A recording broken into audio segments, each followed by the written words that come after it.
Pregame.com. Welcome back to Pregame.tv, Sunday college basketball action. And Ken is going to take us to the Metro Atlantic Athletic Conference. We're going to take a look at Quinnipiac and Manhattan. And this is two of the top teams. They're sitting at 6-2 coming in. This is a big game in the conference. And Ken, again, small conference. You're not afraid to go in there. You know these teams. Tell me a little bit about this one. I like this conference. First off, I followed this for years. Good friend Fran McCaffrey, now coaching Iowa, did a great job at Siena for many years, taking them to the tournament. But this is a fun conference, and Manhattan is a very proud program. Good to see them back as one of the elite teams in the MAAC. Again, Brian Leonard says he's the king of the MAC. This is the MAC with two A's in the middle. I like this conference. I know our good pal Brian Blessing. He's a big MAC guy because he's from upstate New York, and there's several teams up there.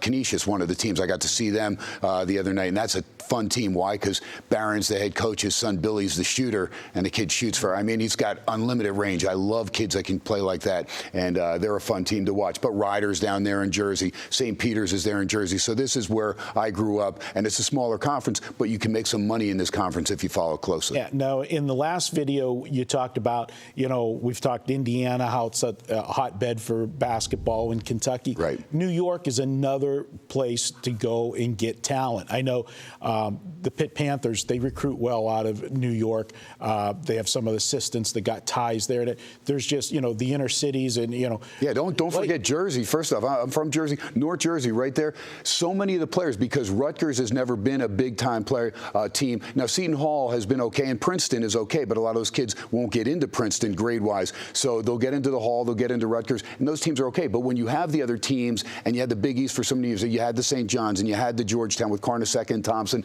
and you've got all those teams. Now, Quinnipiac, they're a new team out of Connecticut, but they're joining the Metro Atlantic, and they're a good, solid program with a good history coming out of the conference. They just switched over. Like you said, a good team, 6-2 atop there with Manhattan, and a proud program and a tough team to beat on their court. This game will be in Manhattan. This should be a lot of fun because, again, both these teams can win on the other team's court. They're that good. Now, we're taping again on Thursday. Both these teams have Friday games. Quinnipiac is at Iona, another team that's actually been a little bit disappointing. They were favored. They're one of the kingpins and have been one of the kingpins over the last few years. And Ryder is at Manhattan. And Ryder's a team that comes off a home loss, but any time with their athleticism, if you sleep on them, they can knock you off. And they're playing at Manhattan on Friday. Now, the one thing that stands out to me with Quinnipiac is the fact their defense, they play some great defensive basketball. The last three games, they've held their opponents to 38, 38, and 34% from the field.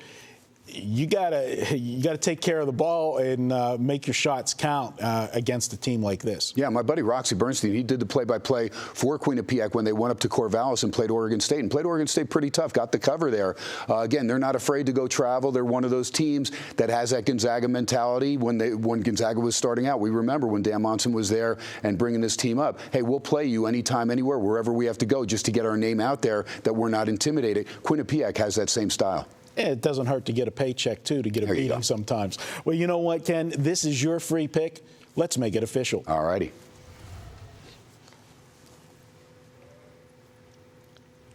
Did he say? Go. All right, and we are looking at Manhattan going against Quinnipiac in a rematch. Now, Quinnipiac took them out on their home court. I told you they were very tough. 81-76 was the final.